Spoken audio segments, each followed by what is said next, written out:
Now yesuccession ne2030 bid kuklinga on to power iri kutsviridza nyika yeZimbabwe yakazara pamaheadlines ndo iri kungotaurwa kwese pamusika kana kupi. Taona kuti bepanhau rinozikamwa nevanhu vazhinji kana vanotrusta rinonzi The Mirror masvingo vaya vakakomenda pamusoro penhau iyi vachitaura mashoko avauya vachikomenda pamusoro pavatungamiri wenyika. Asana mashoko avabuda vachitaura kuti subscribe like kuti on the bell icon. Tina paende papo The Mirror masvingo vanyora vachiti they say power intoxicates and absolute power intoxicates absolutely.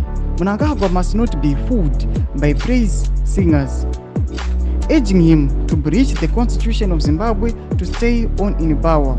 It is these same people who urged Mugabe on. They are now doing it for Mnangagwa.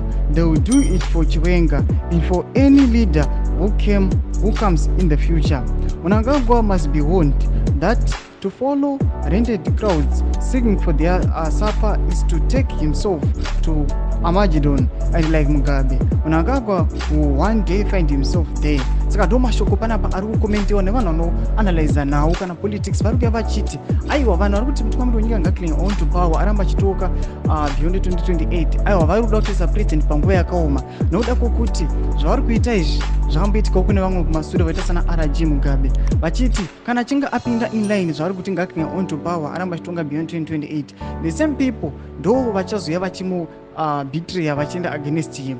Vanotaura kuti kunyange vanhu vachazoya vachitonga vachienda pachigaro ameno ndivanani vachazopinda panguva dzinotevera vachangoitwa the same. Tudze mafungiro enyu muri kudipa pamusoro pemashoko abuda chinongopana The Mirror pinda ngome section medu musangano subscribe like turn on the bell.